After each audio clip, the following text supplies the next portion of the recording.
Hello, everyone, and welcome to the Four Words Podcast. My name is Aaron Doom Spikinator Harris, and I'm back. Wait, who is this guy? How did he get in here? Who invited Ralph him? Waldo Pickle Chips. I don't know him. And I am Anyone gets joined that by three marvelous chuckle fucks. I am joined by Scott Haberdashing Sesterhin, Yeah! Chuckle fuck number one. Michael Asderish Matthews, Yes. Behind door number 2. Chuckle fuck and number chuckle two. fuck number 3, Steven Frostbite Allen. We will henceforth never talk about the jungle, Wukong, Maokai, or Trundle. I hate you. And yeah, so I'm back, and thanks for tuning in, and thanks Where have guys you been, for bro? having some awesome Yeah, shows you while I was guys- gone. You owe some So details. the last to show I listeners. was on, during the show, my wife actually went into labor, What? but it wasn't. Finish. It wasn't bad enough to where like it was immediate. So she was like, I'm just gonna let him finish the show. Wait, what? Yeah. Yeah. Okay, you're she let me finish the show. You're kidding me. Dead serious. You're lying. Dead serious. She No went into way. labor I mean, at like- 9:30 at night. So like literally like as soon as we started. Oh my god. Yeah, she was just going to be at the hospital for hours afterwards anyways. So, Yeah. I mean, it's Yeah. So, you know, it's not our first rodeo. It's not like the baby was pushing out already and she was like, honey, just like 5 more minutes here. It wasn't even me. If she would have We said something, have I'd to have talk laughed. about Trundle, okay? Yeah. The baby can wait. So then yeah, Screw you and your dilated cervix. I get done with the show though, and I didn't play any games after because I'm like, you know, well, you know, in case, you know, something happens, stuff like Yeah. that. So I go upstairs and my wife's on the couch and she's looking at me and she's like, breathe in through her contraction. I look at her. I'm like, she's like, yeah, this is happening tonight. I'm like, okay. So, needless to say, we went to the hospital and got there at the hospital about 12:30, and at 12:30 noon, that is the next day, we had a wonderful little baby boy, Solomon. So Salmon? Salmon. Salmon. Yes, salmon. It's And salmon. so It's obviously salmon. Salmon is doing well and healthy and awesome. So, yeah, great addition to the family. And then just on Sunday, I ran the Detroit International Marathon, like we raised money for Team World Vision, the charity drunk stream. Wearing my my shirt and my medal here. Nice. Boom. For everyone listening at home, he doesn't actually have a medal. Yeah. It's a lie. And so ran the marathon, and I finished in 6 hours and 12 minutes, and it was a good time, and I feel good. So, and now I'm back, and by the end of it, so I ended up raising $1,850 for charity, and that's thanks to you guys. Thank you so much for your generosity and everything. And the team that I'm on, the Metro Detroit team, we ended up raising $368,000. So, Wow. Nice. You yeah. guys are all awesome, by Yeah. the way. Thank Yes. you so much for everything. Both those who were on that drunk stream that night and supported Doom's charity, and that was just a really wonderful experience. It really was. It was just awesome. So yeah, there's that stuff. Speaking of charity and you guys' awesomeness and generosity, the next thing that we're doing for charity is the Extra Life stream. I'm organizing that right now. What Extra Life is a charity that funds the Children's Miracle Network, and it is to help fund those hospitals. And we, as the Trinity Force Network and the Trinity Force RPG group as a whole, are doing Extra Life, which is on Saturday, November 7th. It's a 24-hour stream from 8 a.m. That morning to 8 a.m. the next day. That's going to be Eastern Daylight Time. Wow. And we're going to have a little bit of everything. Our team goal is $3,000 raised. I think we can definitely hit that. And we're going to have some special guests. Me and Adam had some interviews with some people over the last couple of days, and we've got some fun stuff planned. So we'll be throwing some more stuff out on social media and Reddit as that comes up. So please watch the subreddit, and social media. We're we can bring the Cena emote back to Twitch. Oh, you know we are. Come on. Already talked to Lanzo. We've got that plus some extra fun stuff coming in with Lanzo Bot. Some even more fun with that. We've got some D&D. We're going to have some Diablo, some Hearthstone, a Hearthstone King of the Hill tournament. You name it. It's going to be a real good time. So definitely tune in for that. And that's really new. Sorry to being so long-winded on that part. But let's hop straight to our trinket tip, guys. So, Haber, take it away. Yeah. So this week, instead of a regular trinket tip, we want to just raise awareness for a new part of the LeagueOfLegends.com site. There is now a new players section that's been updated for everyone that's new to the game. It's na.leagueoflegends.com/en/site/guide/roles.html. We can link that one. Yeah. But it just gives a really brief overview of the game, the different roles, some champions they recommend that you start with that are fairly easy. As you progress through the game, how to start with the mastery and rune system, how to real quick. I just googled League of Legends new player guide. It's the first thing that pops up. First thing that popped up. So if you're not going to remember that long URL, if you just Google League of Legends new player guide, you'll probably get to it. Mm-hmm. But yeah, it gives you all the different things for what the free rotation is, what to do for that. Champions, all the different game modes, giving you good info about that. It's just all the official information linked into one page. That looks pretty nice too. So it's nice how I like how they organized it so you can see what the different roles are. So if you are truly new and you want to know what the different types of characters or if are, even if you have a friend that's okay, what's League of Legends? This would be a quick way to show them. Yeah, I'm actually happy they did this because it's been a long time coming since they gave really new players something. It honestly has. Right?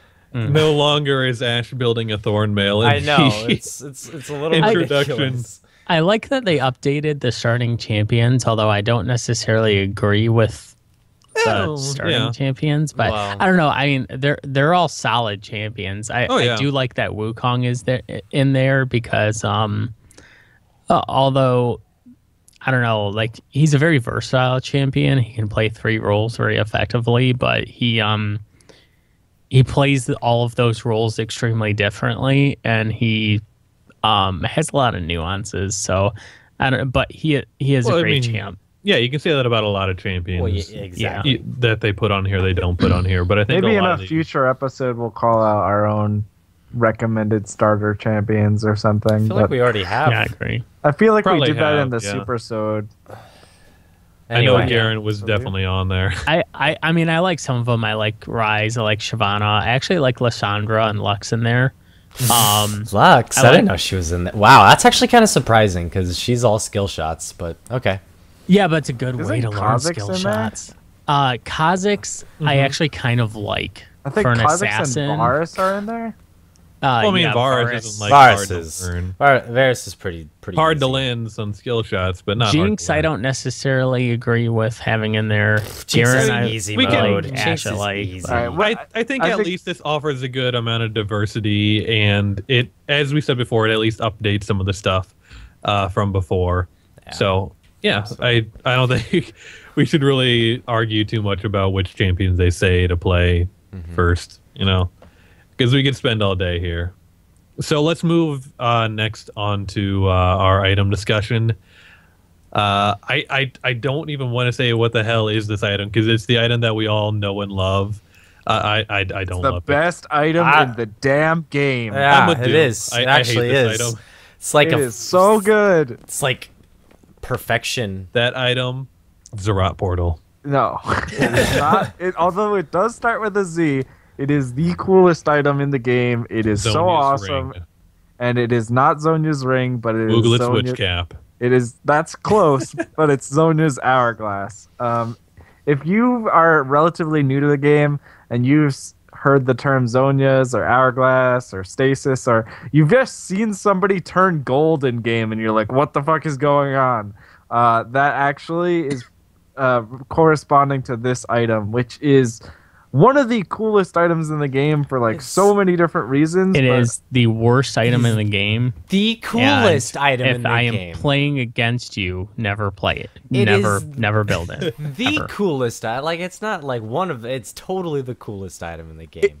It's like a little bit there's of a nothing else complicated that does what that item can do. Let's how Nothing about we is take so a second? clutch as Unless Zonya's. you're Bard. talk about it. Let's here. talk about what it does first, Good and then point. we'll talk about why it's so cool. Because it is. The first thing, it builds out of a Seeker's Arm Guard and a needlessly large rod, and it gives you a total of 50 armor and 100 ability power. So right off the bat, you're thinking, okay, this is typically built on champions that benefit from ability power, but you're also getting a little bit of a defensive stat as well. But what really makes this item like the most amazing thing in the whole game is its active, which is called stasis.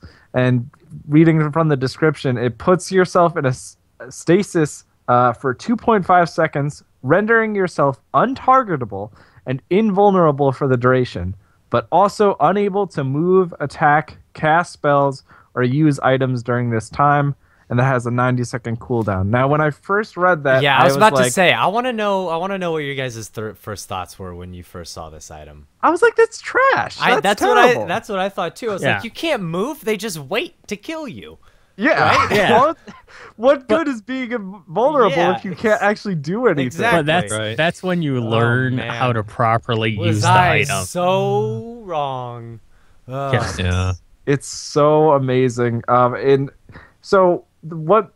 Aside from the fact that the stats on the item make it pretty good already, like it gives you, if you're a mid laner, it's giving you great stats. Yeah, like as far as like a mix of offensive and defensive, this might be the Well, best in the game. Yeah, I mean, especially if you're like a They're- mid mage and you're facing like a AD assassin, like a Especially Zed or with I a actually Talon. disagree. The stats really aren't that great. They're good. They're good, No, mind no, you. no, but no, there's by only one. itself, There's yeah. only two of them. Like a lot of items have 3 or more. Yeah, true. Like the fact that this one only gives you 2 is kind of, and that's for a reason because this active Right. is so amazing. But you know, only 2 stats is actually not that great. What I So think is good relatively, about it's okay. It's what I think is good about the stats is that because it builds out of Seeker's Arm Guard, it allows the you thing. the That is opportunity to super rush nice, Arm yeah. Guard, It's Yeah. which is good. Arm guard is good for so many reasons. such a like, good rush too. Yeah, and that it, especially for laning phase, that is a good mix of offensive and defensive. Especially if scaling, you're and stacking it, scaling. you have to stack it. Well, I Yeah. mean, it's cost Somebody- effective to get even initially, but it becomes even better over time. Mm-hmm. We should explain briefly what Arm Guard is. We don't have to get into crazy thing, but it's basically it builds into Zonya's hourglass, and it's a combination of armor and AP. And for really like cheap parts, like an amp tone and a cloth armor, Oh, it's 1,200 gold total. Yeah. Yeah, for an it's arm guard? I Yeah, guess it's a 1200. little under effective, but it ends up being really effective. it Yeah. stacks up armor as you kill minions to the point where it really gives you And AP. And AP, yes. And AV. Yeah, and it allows it basically is a great rush item against AD assassons whose Oh, win yeah. condition in lane is to try and wreck your face, Yeah. which we talked about last like week. Zed.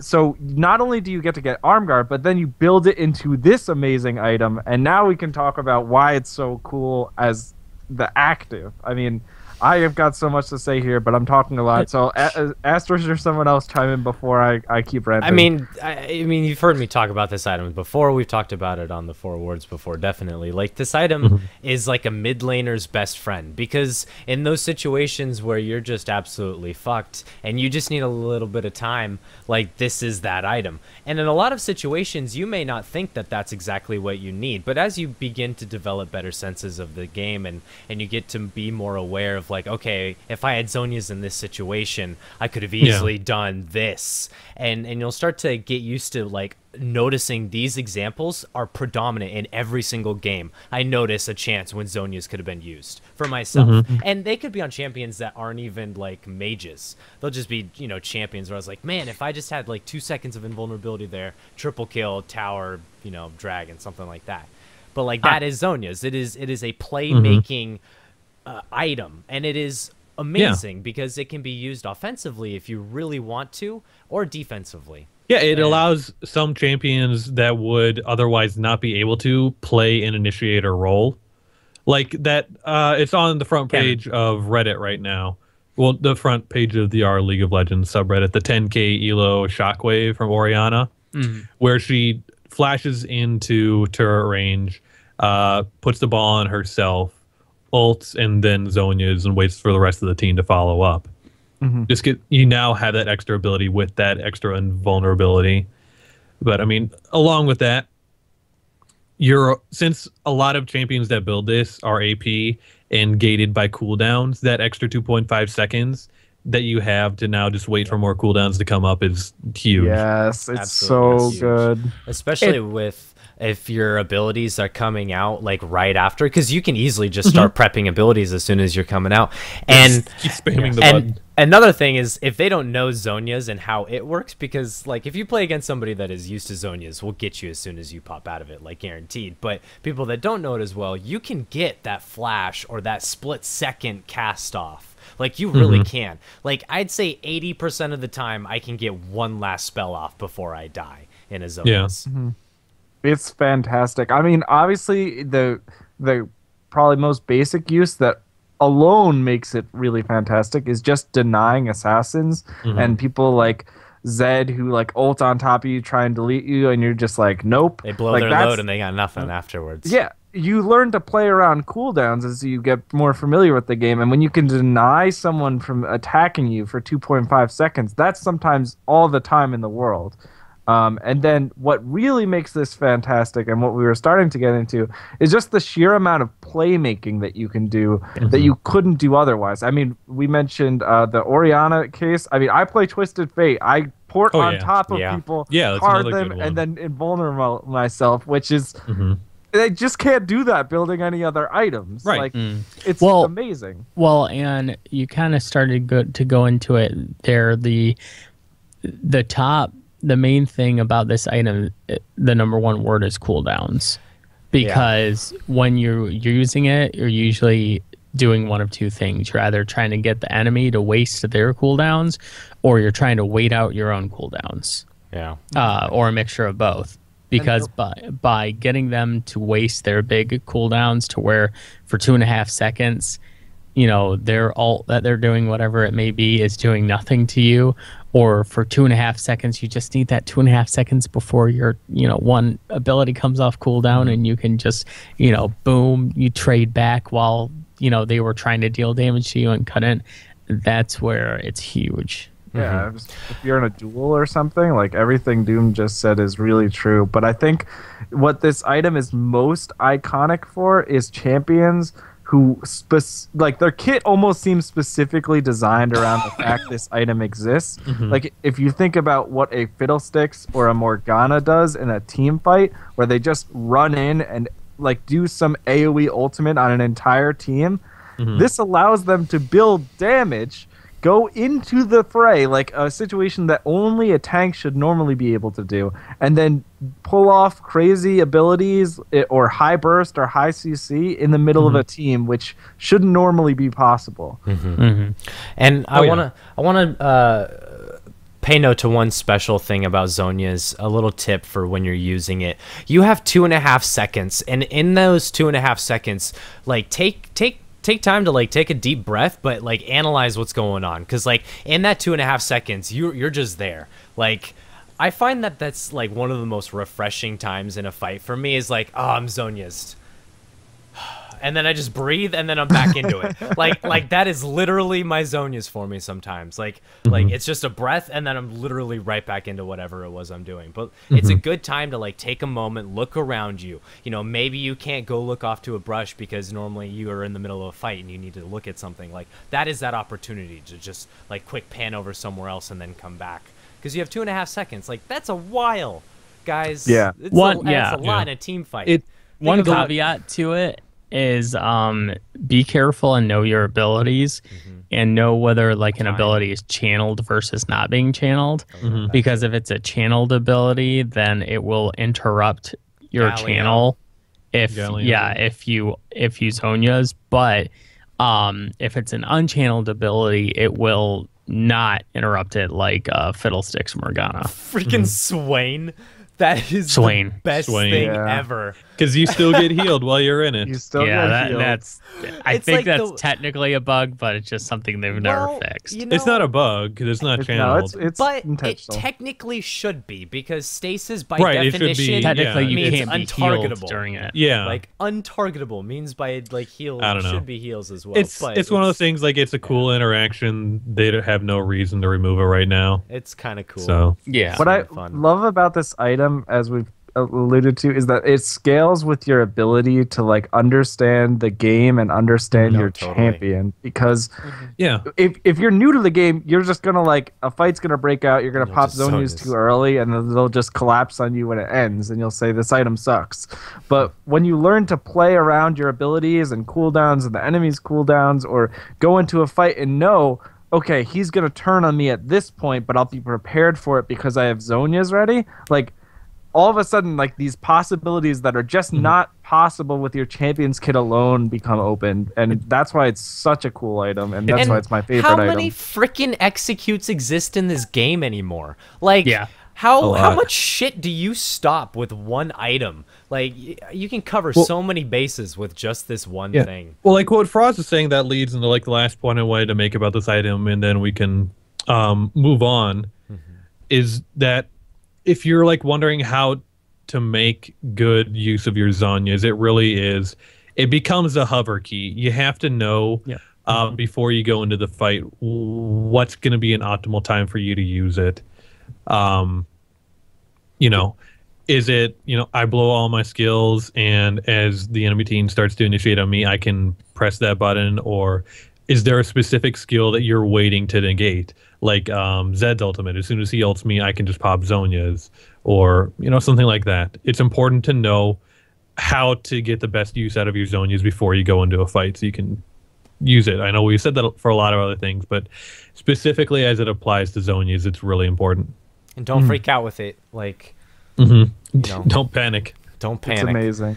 It's crazy what you can do when you don't panic, especially with an item like Zhonya's. Oh yeah. It's pretty awesome. Anyway, we should probably move on to our main topic. Yeah.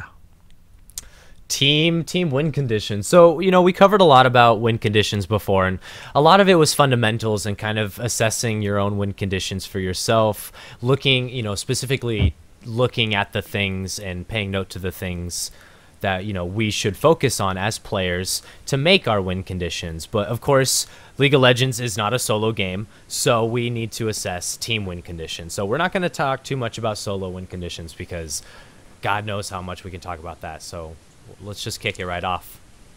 Team win conditions. I think, honestly, last week we talked a lot about just, you know, what do you do in lane with your champion, you know, identifying your champion's strengths and weaknesses, and then finding out a win condition in the early game in the laning phase that plays to that strength. But in reality, League of Legends is not a 1v1 game or a 2v2 game, and eventually it really becomes a 5v5 game. And you have to realize that it's not just about, okay, who am I laning against? It's about, okay, I've got this champion in this lane, this champion in this lane, and like we can synergize in this way, or the enemy team has this threat. And being able to look at the game at a bigger scale is going to help you to actually realize not just how to win your lane, but how to actually find a condition that will win you a game in League of Legends. Absolutely. And I've said this before, but you got to remember, League of Legends is really a strategy game, and it's very much a game about decision making. So a lot of times it's really hard to decide in a particular instance, what am I supposed to be doing? Like, I get plenty of people asking me, okay, I do well in lane, and then I never transition to that to a one game. A big part of that is probably because you're not good at recognizing win conditions and where you can apply your lead and how to actually take an advantage and turn that into something that can win a game. Yeah, Absolutely. yeah. I mean, like you look at what you can do as a player, but oftentimes we neglect what we can do in unison with those around us. And you Right. know, as we begin to assess what We're we can do, all in this together. yeah, as we begin to see what we can do, we get to see what other people can do. Because I mean, we start to pay note to that, you know, and as we develop those habits, these are the win conditions that we also develop. So I was thinking that maybe where we could start this off is kind of like what we talked about last time, is talking about how to identify win conditions, except this time, instead of talking about for your individual lane, talk about the factors that you consider when trying to determine what is your team's win condition. All right? Absolutely. So, yeah, go for it. And like with this, you can analyze this right off the bat. So you're in Champ Select once you have your whole team locked in, and you're looking at your team. You know, now it's time to start looking at, all right, Well, what are the strengths? I What are the would weaknesses? say, like, go back farther when people start selecting Yeah, champions. absolutely. Like, I've said this, you know, we've Totally. talked about it before. You know, like maybe you don't have to pick your champion dependent on what the rest of the team is picking or what the enemy team is picking. But if they fit into your champ pool already, picking a person that synergizes with another person in your team offers Absolutely. a lot. Especially if you're duo queuing. Like, there's no better synergy than an awesome, like, a good combo, like just a solid combo. Yeah. Like, that is one of the best ways to solidify a win, is to get a good combo out of champion select. Yeah, Right, and like if your Go for top laner is already selected Kennen and you're picking support, if you have to choose from, if you have Thresh, Janna, and let's say Leona Yes, okay, in I your was gonna arsenal say. that you're really good at, I mean, Thresh would be maybe an okay pick. Janna would not fit with that comp as much, but And then Leona Leona. does great with that. Amazing. Because you're Absolutely. comboing the engage with Kennen. Janna is best at disengaging. She can't get into the team. I mean, Yeah, so that actually ties into two different areas that I wanted to talk about, because I know a lot of people might be saying, okay, I get it. I should pick champions that synergize with my team if I can, because there's an advantage there. But maybe you don't quite understand what aspects of a team synergize with one another. Yeah. And the example we just used is a very common one, which is crowd control and area of effect. I mean, the idea, if you were to have someone like a Kennen and Leona, is that, okay, in a big circle in one particular area, you can lock down a whole mess of people like real quick, and they won't be able to respond, and you can just wipe the floor with them.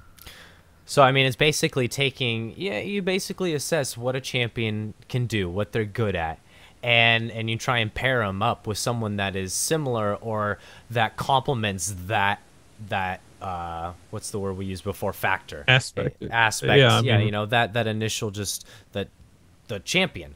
So, and this goes to like very deep levels sometimes, where things Yeah. just naturally synergize well with each other. I mean, you look at like Callista and Thresh, who thematically, not only thematically skin, but also like gameplay. They're my favorite lane to play, honestly. Like, and that Thematically skin. was so. I mean, it had to be intentional. It was completely intentional. well, I mean, Everything like, was everything about it was intentional. From what the if you beginning, played I feel like. everything just because of their skin synergy then? No, but Skinner. I Just- do. it's Oh, wait, never funny mind. thing. Yeah, I do. We play Callista Thresh because we have our Blood Moon synergy. You could do Synergy. championship synergy as well. Yeah, now. we could. Yeah, but right? Blood Moon is red and black, and that's I awesome. really like the new Kalista skin though. Yeah, I do too. I do too. I'm gonna reel it back real quick, talking about other factors. We talked about crowd control, and we talked about AOE. Those are two factors that you consider when you look at what your team is going into a game and what the enemy team is. Another thing, and we get sometimes a lot of emails about this, is tankiness. At the end of the day, somebody's going to take damage. If you're able to play 5 versus 5 and no one on your team takes damage, then I don't know what game you're playing, but Y'all I've have never played it. Zanyas. Yeah. 5-man Zanyas. Good way best of comp. putting it. But no, Frauds is entirely right. Statistics in this game have shown that you have a better chance of winning having one tank rather than no tanks. Yes. And I think it does increase it having It a second increases tank up as to well. 2, and then at 3 it kind of plateaus, if not falls off a little. Mm-hmm. I think if you have like 4 or 5 tanks, it starts to drop.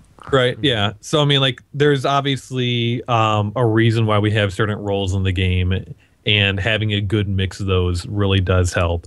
So, Yeah. not only just, like, focusing on one aspect, whether it's team fighting, split pushing, poking, disengaging,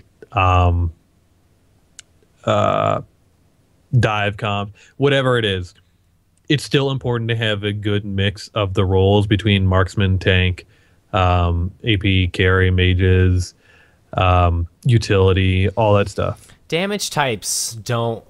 Those are starting to make less and less of a difference. It's becoming still more important, of a I think. comp. I just to an extent, sure, but for like solo queue, I don't think so. Not at all, actually. I think damage types don't matter It at all in doesn't solo make a queue. huge difference before 30 minutes into the game. Yeah. It's After just- that, it starts to become... So you're talking rarely- about AD versus AP? yeah, Right, I'm like say you talking have a about- team with Darius top, Right. Yasuo middle, Rengar in the jungle, and a regular AD carry. I That's a will lot say of damage. That's From It my does- nothing experience, I think it does play a role but it also depends on what the other enemy team is. I think if the enemy team is a bunch of squishies, it doesn't matter that much. But if the enemy team is Right. like a Malphite and like a Nasus and like your team is like all AD, like you're gonna struggle. oh But for yeah, like an average well, team comp, it's still going to... mate. Yeah. The thing about like AD comps in general, those can snowball really fast, but Yeah, and at about 30 minutes, you can start to hit more of a brick wall. but there's so much potential. Right, you for can still damage, get like pierce, yeah, and you can like, negate that by getting your Yomus, your Black Cleaver, Last Last Whisper, Whisper, all that Auric. stuff. Right. So I agree. It's not the end of the world if you have all AD. Don't let that be the deciding factor. But know that it does play a part. It is important to have some mixed damage. I think, and for a general rule of thumb, yes, I agree. But like at the end of the day, I've noticed in so many games that it didn't even matter. They didn't build the enemy didn't build defensively anyway. They didn't build anything defensive, and even if they had, it probably wouldn't have been itemized right. At least in solo queue, that's like 70% of games, and that's enough for me to bet on. Like I'll take a duo AD top and mid if I feel like that synergizes with the team better, and that goes with the comp. You know, I was thinking we could go through a lot of these different factors, and I think if we go through each one, it's probably not going to be as efficient. So what I think we should do is maybe we should transition into strategies and then explain how some of the factors in your team tie into that. Okay. I mean, some of the ones we just talked about were like crowd control and talking about area of effect. What is a strategy that you might employ, or essentially the end goal here is to figure out what is your team win condition. If you have a team like we mentioned with a Kennen and Leona, what is a potential win condition for a team composition like that? Well, they would want Usually- a team fight. Yeah. Yeah, unless you're want a team incredibly fight. far behind, you want to team fight. You Well, don't even if- want to start... Even if you're super far behind, that doesn't necessarily mean you don't want a team fight. Like, just because Not you're far necessarily, behind, no, that doesn't mean but- that their team is good at team fighting. Like, again, sure. we're No. assuming. Oh, okay. But We'll get into that. But yeah.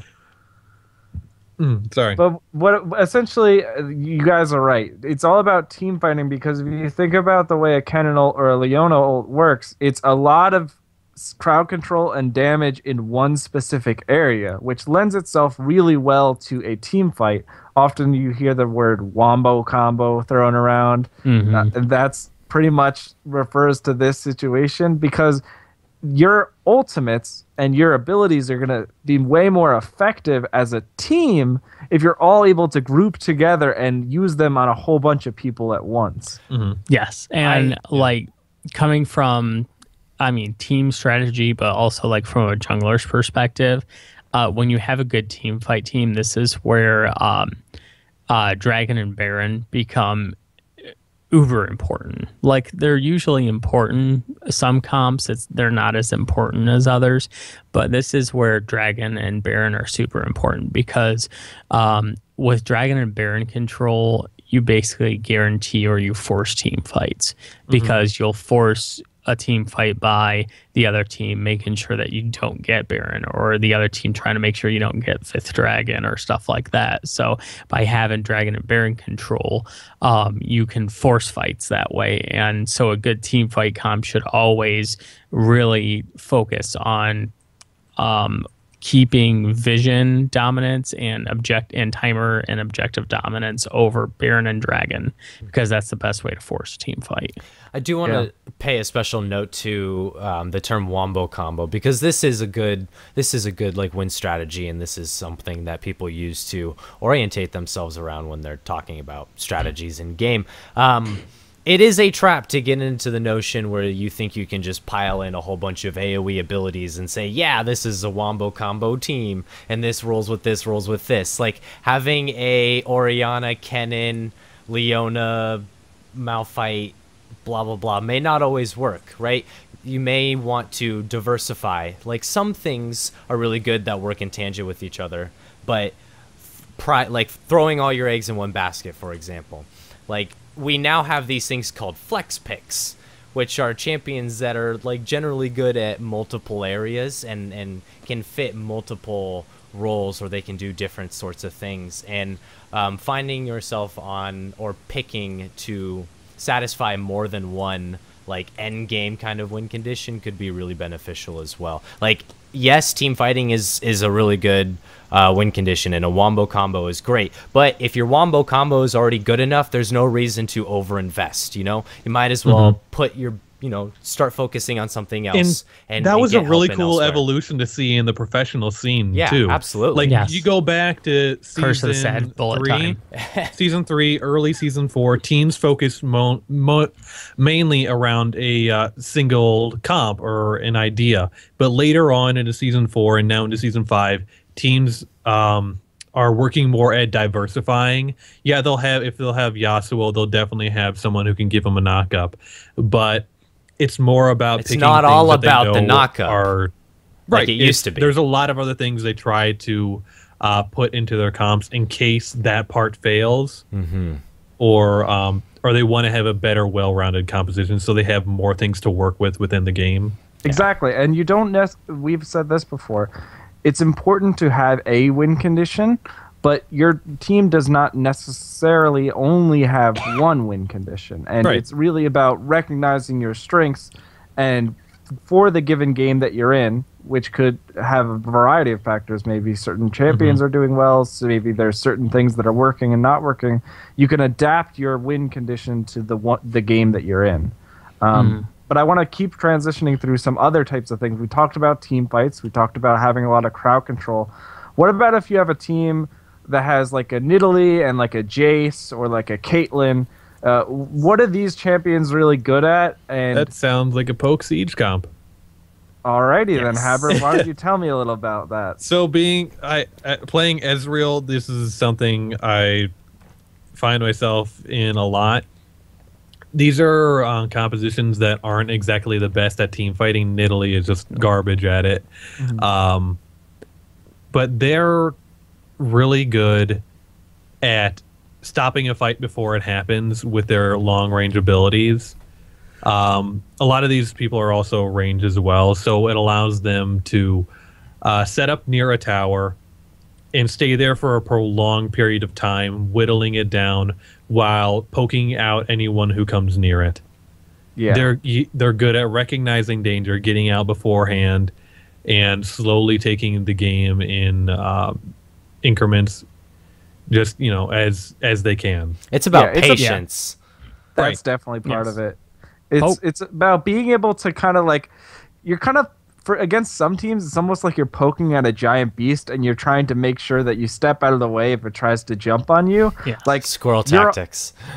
You're all gathered around a turret. You're like shooting Jace shock blast. You're throwing Nidalee spears, and Caitlyn's trying to poke down turrets.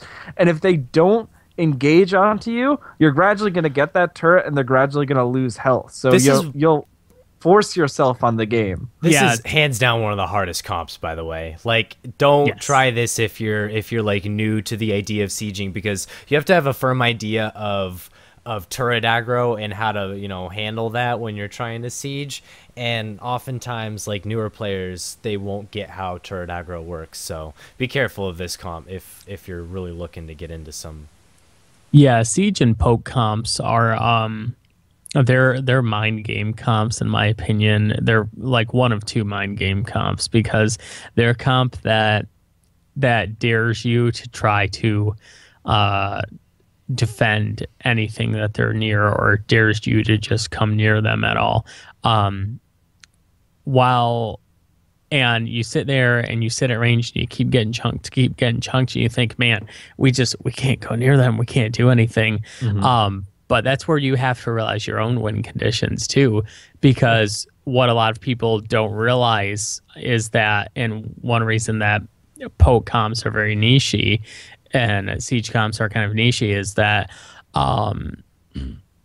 that the best way to take care of a poke comp is to engage on it. Just go ham on them instantly. Which leads Do not into- hesitate. Which leads into In a what I was way, about to but in say. a specific way. Like, you can't just go like straight up, like walk up the front door. Like, Well, yeah. like you don't charge a sniper. Well, depending. right?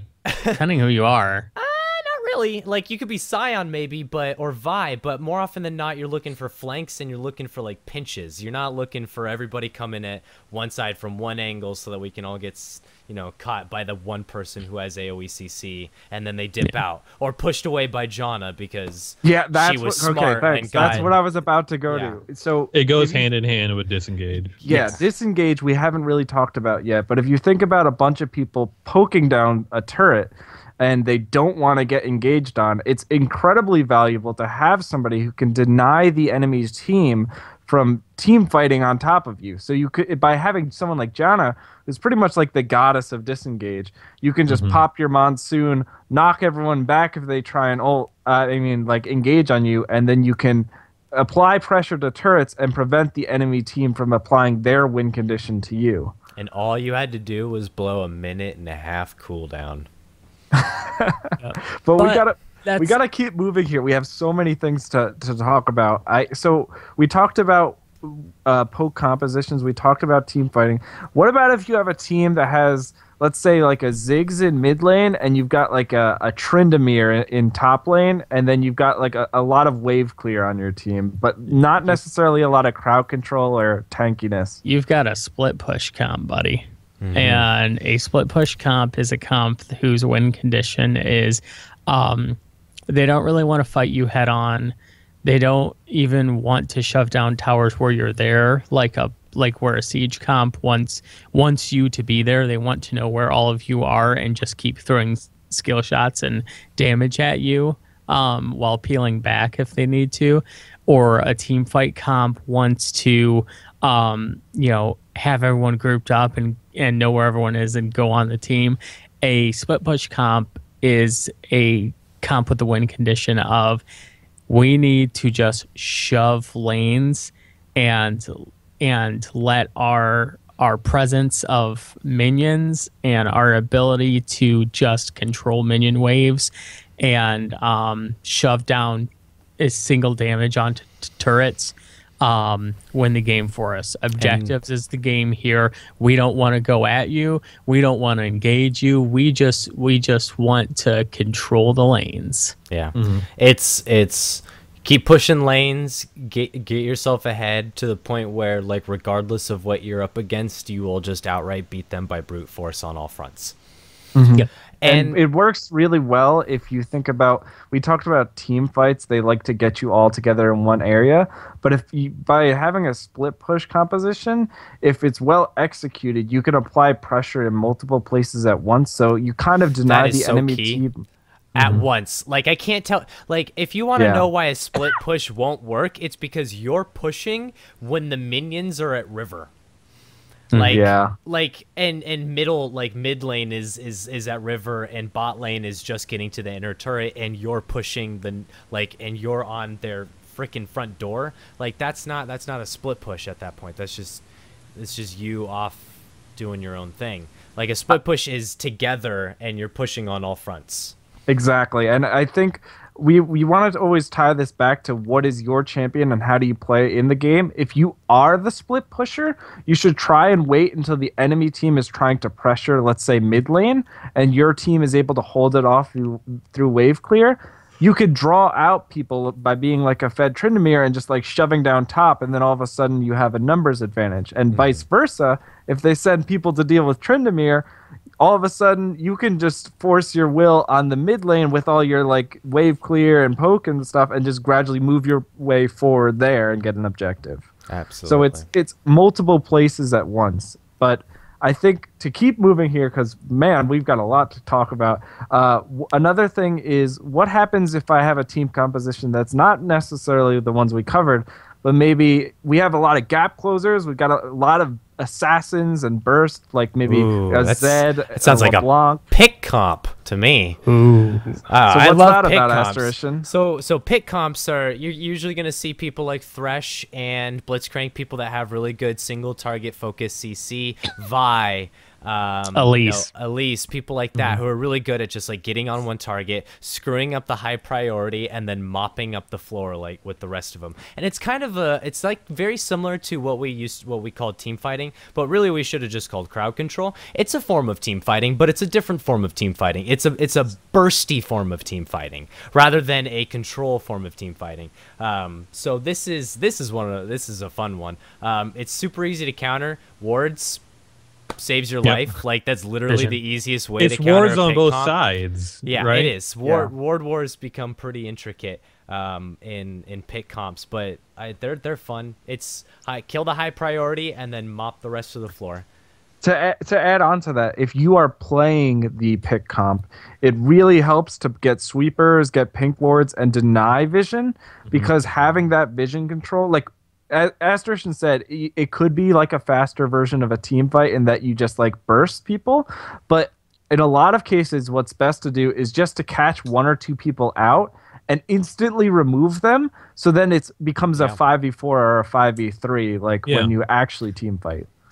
And that's why vision is incredibly important. Totally true. That specific, that's super good for low elos. Like, that is the ultimate win for low elos. Because I can't tell you how you have the vision. Like, well, yeah, again, having the vision. Because it can also be the biggest trap of, oh, I see one person by themselves. Oh, never mind, their whole team is there. Fuck. I mean, yes and no, but like, if you're like, well, I know that two people just backed, and this person has to either be with two other people, and there's four of us. I mean, like, you can easily do the math and read the numbers like right then and there. It's a pick comp is the dude potential team. Yeah. How we talk about dude potential, this is the dude potential team. If I can't see this many people, I have to assume that this many people are in the next bush I'm walking into. Yeah, it's really, it works well also sometimes, like this strategy when you're just behind and can't win a straight up team fight, because I mean, ultimately, if you can't win a 5v5, then try your best to create a situation that is a 5v4. And champions that excel at this are champions just with really high burst. Like, maybe you can't win a 5v5 at Dragon, but if your LeBlanc kills the enemy Ziggs before the Dragon fight even happens, then maybe you can win that team fight now. So we talked a lot about different strategies here just to keep moving things along. There's actually more to the game than just, okay, my team has these champions and the enemy team has these champions. You also need to consider what's actually happening in the game itself. Totally. Absolutely. I feel like this is actually the most important thing. Like you can look at what your team can do and what they're strong at, and yeah, you should probably you should definitely focus on what those strengths are. But like when you come down to the intricacies and what really orientate your team win conditions, it's what's going on in the game. Almost always is what it's going on in the game. Yeah, especially now with 127 champions, like comps have gotten so diverse, it's insane. Yeah, the way I look at it, it's kind of like, to Asterishan's point, what we just discussed before will help you figure out the possible win conditions, and usually the way to decide what's most optimal often comes down to the state of the game and who is actually doing well. Mm-hmm. Yeah, and I mean, I'll say from a jungler's perspective, just to, like, I know we covered individual roles and champs and stuff last week when I wasn't here, but kind of real quick, as a jungler, this is extremely important here because a jungler has to start thinking about these team win conditions much earlier than a lot of other lanes really need to, because you don't have like one person you're going head to head with, and if you are going head to head with them a lot, it's usually very purposely by them because that's part of that, jungler's win condition. Or yours, if you dictated that. Or yours, depending on, who you are and stuff. But you have to start thinking about the win condition of the teams and the lanes much earlier, and start thinking about each individual lane and how they how that lane losing or winning is going to affect the game as a whole. You have to think about that when you're ganking. You have to think about that even in the smite'em that you buy, or things like that, because one of the things with the jungle right now is that Cinder Hulk works on most champs, but then also there's like a damage one like Warrior or Runeglaive that work on those champs as well, and you have to kind of go, well, what's going to be better? Is it going to be the early damage or the tankiness? Is it going to be the early ganks or the, which lane do I gank? Which lane do I help get ahead? Yep. Do I keep this lane from losing, or do I allow them to lose? These are totally your win conditions. Like these are all the things you're assessing, like the factors that you're looking at, like how well are your teammates doing, how well are the opponents doing, like what's the ability situation looking like in your favorable lane, what about your unfavorable lane, like it's all these assessments. And this is why we say that junglers basically kind of dictate the flow in the course of the game, is because these win conditions have a direct influence over your lane, and they are the only role that has a direct influence over your lane as just a normal laner. Like top laners' win conditions aren't really affected by mid laner or bots, but from a jungler, yes, it can be. So this is where I really want to stress here too, before we lose this point, Doom mentioned the difference between buying his different jungle items, and we can't get into everything. We already did an episode on itemizing for the game you're in, but if you think about team win conditions and knowing what your jungler does, let's say you have a team that has a lot of damage already, then maybe you might prioritize tank stats because that's better for your team's win condition. And vice versa, if you've got, like 3 tanks on your team and you're starting to snowball, it might make more sense to opt for a heavier damage build. Yes. Diversification and effectiveness. Exactly. Now let's reel this back to where we were heading originally, which was, let's say we are in a situation, this happens quite a bit. One team has a Fed AD carry. Now let's first play from the aspect of I'm on the team with a Fed AD carry. What is a smart thing to do when I have a Fed AD carry and like the rest of my team is going like even or maybe slightly behind? Playing protect the AD ADC. The ADC, yeah. Yeah.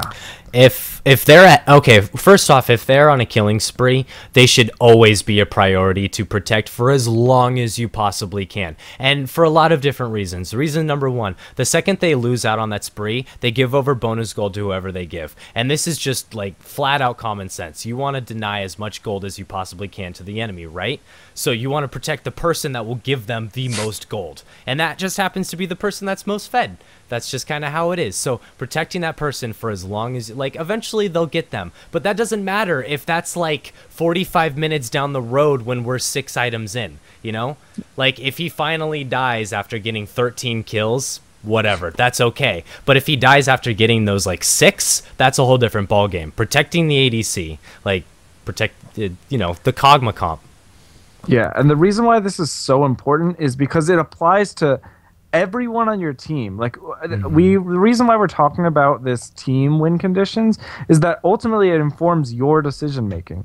Just because I'm playing a mid laner, or just because I'm playing a support, or just because I'm playing X, Y, and Z, doesn't mean that when I have a Fed 80 carry, I can't adapt my play. If I'm playing someone like Twisted Fate, I'm going to switch from, okay, I'm going to port onto the backline and dive them, to, okay, if I keep Jinx alive, and I just gold card whoever dives on top of her, that's my win condition. Like, that's what my new role is in a team fight. And that's because of the game that I'm in and because Jinx is doing well. Yeah. And it's not just because I'm playing Braum, like that's what he was designed around. Like, this is me adapting to the game, recognizing my win condition and saying, this is how I'm going to win this team fight. This is how I'm going to win this game. And that could just be like a temporary thing. Like you knowing, like, okay, for this next team fight, I need to make sure that I'm really focusing on protecting this Jinx, you know, because maybe you noticed that she was lacking in peel the last time or something like that. Like, that win condition is obviously, like, it's set to motion because you thought of what was needed at that time.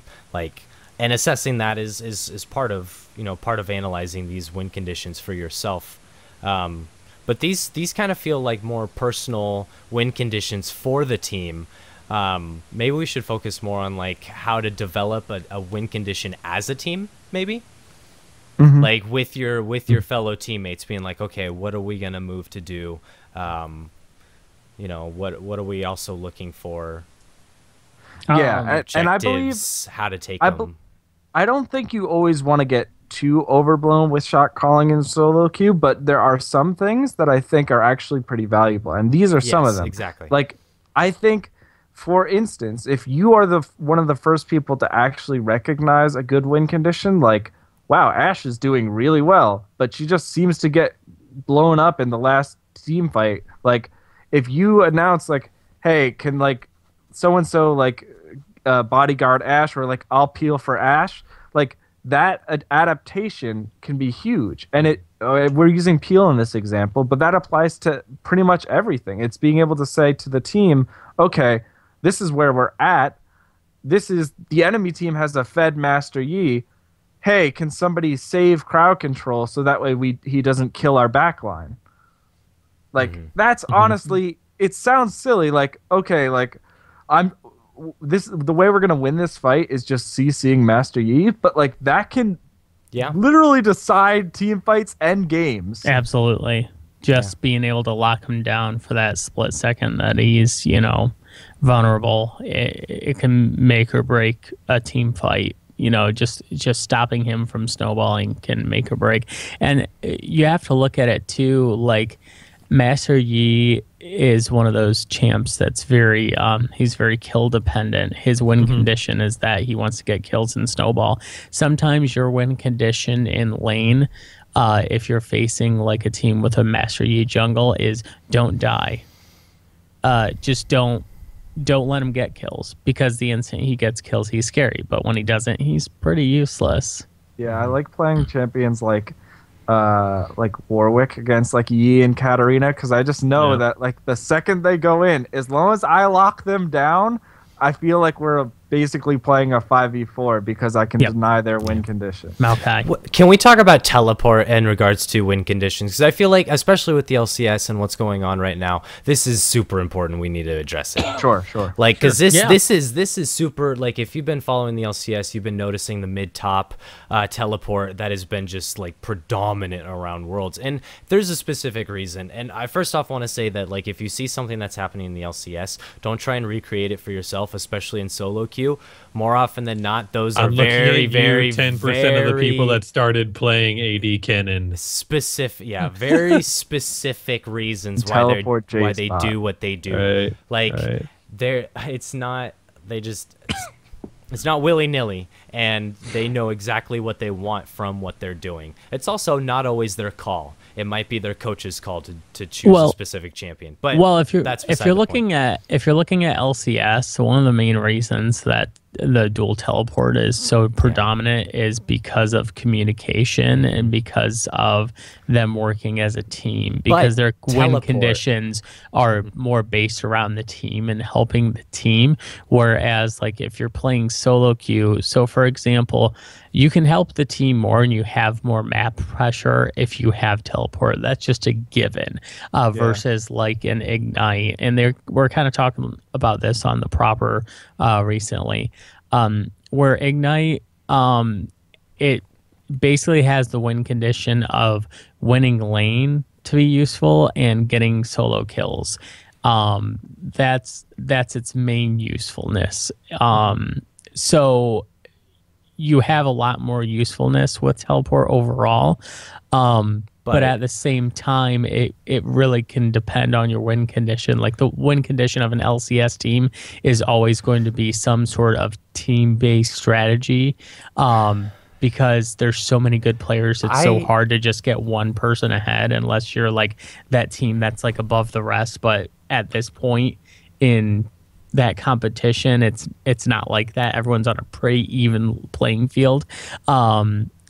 So I mean, I guess that's one thing to consider. I think teleport is honestly, it's one of the best spells, and I think more often than not, I would suggest my top laner taking it if they knew how to use it, and that is what's important. Like you say, like, oh, teleport has its uses, but more often than not, I think it's just about directive. Like, if you don't know what you're doing with it, then how are you supposed to know how to use it effectively? And if your win conditions aren't orientated around where they're supposed to be with that summoner spell, then of course you're not going to make use of it. If you're not actively looking for teleports into the bot lane and you're just using it to go back to lane, well, then obviously then it's a shitty spell. Why would you take it? Like, it's only gonna, pay use for you when some dude is split pushing top or something like that. But using teleport aggressively, finding opportunities in lanes, like, I find that way more useful than an Ignite. Always. I really want to talk about this one thing with teleport that, like, honestly, this made me such a better top laner, and I use it now. I pretty much always use teleport because of this.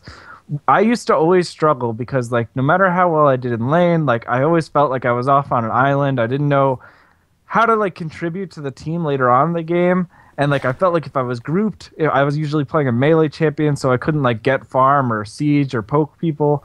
So I felt very confused. And then I realized, okay, if I know how to play the map better, I realize our team isn't here or an objective is about to come up. I can say, okay, dragon's in 45 seconds. I'm going to push top. And then I type to my team, I have TP, drop a ward. Like, something as simple as that allows you to pressure on other lanes so you're not wasting time, you're getting experience, and then when the fight breaks out, you contribute to the team. Appear in the middle of it. Like, and some people take that for granted. You appear, like, depending on the pro-ass placement of your teammates, you can appear right in the thick and thin of it. And for a lot of people, a lot of top laners, that is, like, fucking best day ever, because you're like, I am exactly where I need to be. Like, and you didn't have to take any damage getting to it. You didn't have to walk up to it. You had a free track because you took the right summoner spell. Like, that's the whole point of teleport. And if they don't team fight, like, let's say they don't go for that dragon, like, there's like a standstill, you're pressuring a side lane. So you have like a win condition in that you're gaining experience, you're pressuring another lane, and when your team needs you, you'll be there. And like that for me is often how I win games from the top lane perspective. Like that's what I do. And I feel like that's something that's really undervalued. And there's a lot of crazy uses of teleport in the LCS, but like that's something that you should really try and learn and practice and incorporate into your own play. Yeah. Well, and with analyzing win conditions as a team or anything like that, you always have to be thinking from the aspect of the greater good, because sometimes you'll run into situations where you're almost all the ways there are pros and cons to your approach, or there are ways that your approach can be countered. So you always have to take that into effect. Like, for example, you're talking about teleport. When you have teleport, unfortunately, you don't have as much lane presence as you would with like Ignite, but you have to remember that you have more map presence. So a lot of times as a top laner, you're going to be more successful if you were to teleport, say, bot for a gank and win that lane and then get dragon control and stuff, and possibly lose your tower or lose your lane, rather than winning lane and staying up in lane and just using your teleport to get back to your lane all the time while the other lane just kind of fend for themselves. So, you have to think about the win conditions of what you have as it relates to your team there. Along with what Habrad kind of mentioned before about how this was so cool that LCS was kind of diversifying in their team comps, teleport I feel like really helps bring that along, because you look at the type of comps that appear in the LCS or the champions that will run with the teleport, and oftentimes they're champions that are really good at split pushing. They could be a champion like Jax or Nasus or Garen, somebody that's just like pretty semi-decent at wave clear and finds themselves off on their own a lot and could technically split push by themselves fairly effectively. And this is that diversification of win conditions that we're talking about. It's not throwing all your eggs in one basket. It's saying we can be a split pushing team by going these champions, but with adding teleport to your summoner repertoire, you just opened up your team comp opened up your win conditions to a team comp orientated win condition. All just because you took teleport. Now you can be with your team and fight as a team as well as split push. And okay, so I want to reel it back here. I think there's one major discussion point that I think we should have for this episode about team win conditions. We talked about, just to review, we talked about what are the components that make up your team and the enemy team and how they're going to play around those, whether it be crowd control, etc. We talked about the state of the game, who's fed, that might decide whether or not you dive onto somebody or whether or not you peel for who's fed. But another thing to consider also is just what is the state of the game that you're in. It can vary very differently from the early game versus the late game, and also it can vary greatly based off of what objectives are coming up and whether or not there's open objectives to go for. And just to open it up here, what are some things that come to mind for you guys in terms of maybe whether or not we're in the late game or whether or not to go for dragon? Third dragon is usually a pretty big indicator for me that we're starting to push towards like later parts of the match, or at least starting to get into more of the, like, I should at least be focusing on if I'm not already, win conditions for the team. Like if I haven't started thinking about win conditions for the team by third drag, then we're probably screwed. But yeah, sure. Third dragon, I would say. And I think especially with when you get to around the fourth and fifth dragon, dragon itself almost becomes a win condition because the fifth dragon buff is such a powerful buff to your team. Yeah. Third dragon, I feel like, is where it all really starts, though, because movement speed is so good right now in the meta. It's just, I mean, mobility is amazing. Like, yes, bonus damage to minions, it's great, but like for a lot of people, it doesn't really change the difference between two-shotting or one-shotting. A lot of the times it's going to stay the same. It's not really that big of a difference. Bonus damage turrets, that's awesome. But like I feel like movement speed specifically has always been something important, at least for me. I'm always like, yeah, drag 3. This is where I start to really snowball. At least since I play so much Callista, that's how I feel. Mm-hmm. But, yeah, and I think when we get to the late game, there's 3 or 4 like main things that stand out on the map that you need to get to besides the Nexus itself. First, you have to ask yourself, okay, do I go for an inhib? Do I go for a dragon? Or do I go for Baron? And there's a lot of different things to consider there. We also had an episode where we talked about mid and late game, so we can't get into everything. But this also plays into your team's win condition. To give an example, if you're playing a game and you are desperately trying to get objectives and that Ziggs is just refusing to let you get any turrets, you would be amazed what Baron Nashor can do for you. Oh yeah, absolutely. Yeah, he can't do a whole lot to super tanky ass freaking minions. Like, doesn't matter how many bouncing bombs that guy throws out. Exactly, but like that's Frank the Tank. Exactly, Frank the Tank. Yeah, there are ways around things like that. And furthermore, one thing that's really effective, sometimes once the inner inhib turrets are taken out, the way you can play the game almost becomes like you can turn it into like a chess game where you force people into one side of the map and then your Shaco just like backdoors the enemy inhib. And even if he doesn't quite go for it, you create a weird situation where they always need to prepare for the fact that you might backdoor the inhib or the Nexus. And that alone in the late game can be like a huge like spiraling win condition where like you can just tear the enemy team apart. Oh, absolutely. Yeah. Sometimes giving them another like win condition is exactly what you need to do. Be like, well, now we have to stop the Shaco from back. I have to now pay attention to the Udyr going top lane because he won't leave it alone. Like, there you go. It's an easy way to keep someone to base all the fucking time. I know I mentioned Twisted Fate a lot, but this is actually one of the things I love about Twisted Fate is that when you get to the ultra late game, he scales really well to the late game, which is another factor to consider with your win condition. And B, he creates, because he has a teleporting ultimate, and this is also true for if you theoretically get a ward in the enemy base, if the enemy team loses Nexus turrets, or if they lose inhib turrets, you can always pressure a side of the map and try and get within ult range of that objective. And then if the enemy team is drawn out to your team to go, like, let's say, contest a Baron, if they go to contest the Baron, they lose an inhib. And, like, that, you can go for trades like that, or you could just, especially if the Nexus is exposed, you can just win the game because the enemy team does not know how to respond when you plan your win condition and you know how to take advantage of it. Yeah. So I think we couldn't possibly talk about everything with win conditions because it's a very, very broad topic here. Do we want to talk about our listener question? We're Or are we really pushing time here? Yeah, we're pushing time pretty We hard. might have to roll it into a future episode. Yeah, this is pretty extensive already.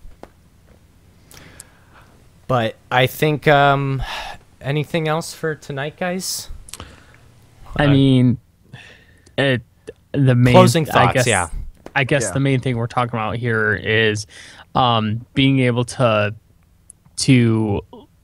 figure out what win conditions are in a game, knowing how to analyze your own game. That's really what it comes down to. Analyzing the game you're in and continually analyzing it to give yourself the best chance to succeed.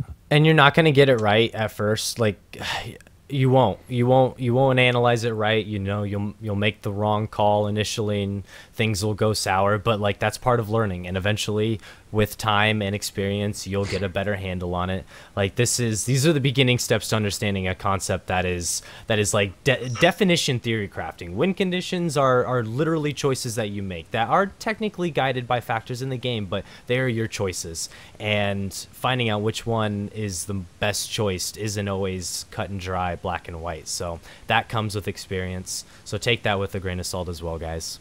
My last thoughts here are that if you're playing a champion with lockdown or crowd control, it's learning to figure out, based off the game you're in, what is your win condition and where can that best be used. If you're playing someone like Vi and the enemy team has a Fed Vayne, then maybe your job is to get on top of them.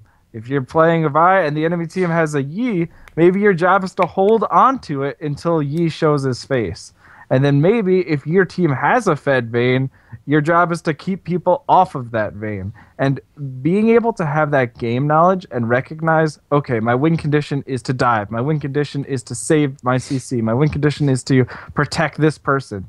That could win you a lot of games, that alone. Yeah, I mean, a lot of this may seem really overwhelming right now, just listening to it. But if you go into games and once, like, if you win a team fight or you're able to take a tower or anything else, start thinking like to yourself, okay, how did we do that?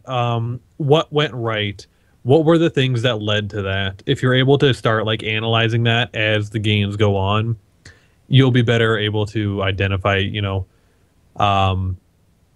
the strong points of different champions in different decision-making processes that go into developing win conditions.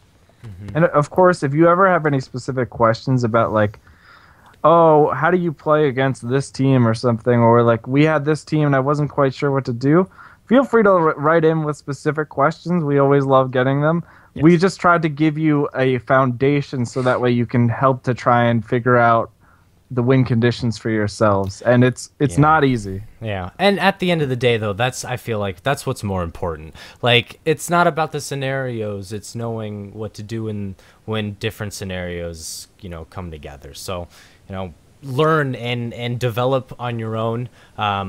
It is a learning process. You're not going to know it immediately. Honest, guys, you won't. Mm-hmm. But I think that'll do it for us. Everybody, have a good night, and I'm really looking forward to these holidays. They're coming quick. All right. I know, right? They're right around the corner. Yeah. So gotta get some Snowdown skins. Yeah. Oof. Hey, it's not even Halloween yet, man. Come on. I know, but it's right there. Holidays include Halloween, Thanksgiving, all of that. Why do?